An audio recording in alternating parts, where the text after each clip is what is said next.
My name is Desiree Galanos, and I work for Amica Mutual Insurance Company. I'm currently in the role of a Senior Associate Operations Specialist in our Amica General Agency Group.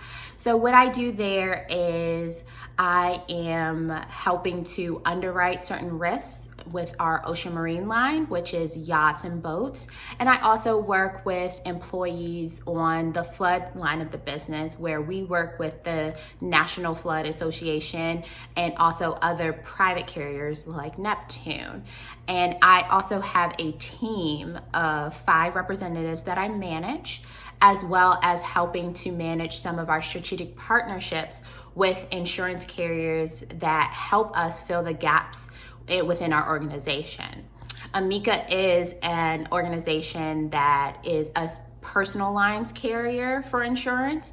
And so with that, we do auto, home, ocean marine, and life insurance. And so because we don't do specialized risks like commercial policies or higher risks, we utilize those strategic partnerships to fill in the gaps for our insureds. So today I'm here to really talk to you about soft skills and why they're just as important, if not more important, than technical skills when it comes to your career.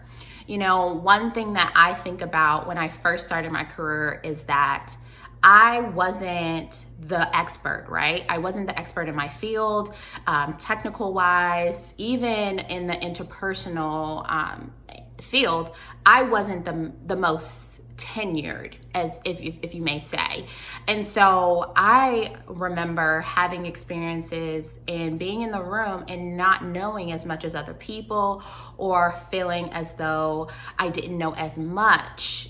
But it's really important to focus in not only on the technical side of the job when you are navigating your career, but it's also really important to build up those soft skills as well. You know, soft skills are, skills like talking to people, how do you work in groups, how are you able to handle yourself when someone gives you feedback. Those are different things that people really sometimes have to learn in more of a natural setting and more of a learn by doing. One of the big soft skills is people skills. How are you treating your coworkers? How are you treating your employees? Because you guys will be managing people one day, or you'll be in a role where it's supervising people one day. So, I can think back to one scenario where I had a professional who I truly respected in my role. And, they were someone who was super smart, well respected in our organization for the technical work that they did.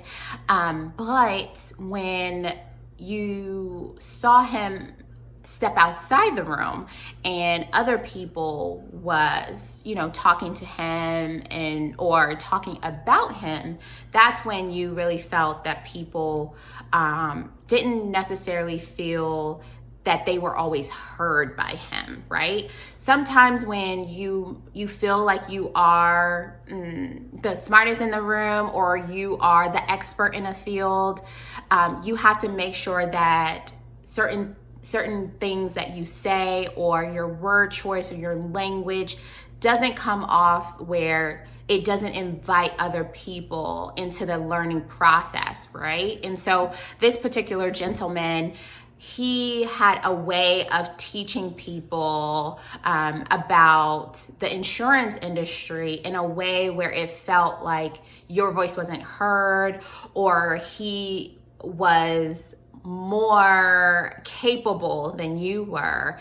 And so in that situation, it was really important for me to observe that even though I may be an expert on a subject, or one day I may be teaching other people, it's important for me to use inclusive language to invite people in to the conversation where it's more of a collaborative approach when it comes to teaching or learning about a subject, especially when it comes to the insurance industry, because there is a lot of gray area. So I think that was something that I took away in that scenario, where you can be well respected for the technical piece of your job, but you can also lack some of those soft skills where people are really important. And, some jobs can be more technical, but every single job, whether you are raising your family, whether you are within any type of career, it is a people job, right? You will never be just working solely by yourself, right? Nothing is ever siloed, especially within our society. So when you think about your work, and as you think about navigating your career, you want to really always take a step back and say, how is my language affecting other people? How can I be more inclusive within this learning process, or within this process in general, even if you have more of a technical facing job than more of a people facing job? It's really important to take that step back and think, how is my language? How am I being more inclusive? How can I think of the collaboration of this role, even if I am in a more technical sense? And just some advice to give you as you're navigating your career. It is okay to not know exactly what you want to do, right? And it's okay if you know exactly what you want to do and you get to that point of your career and you're like, this is not what I want to do. It's okay to shift. It's okay to pivot.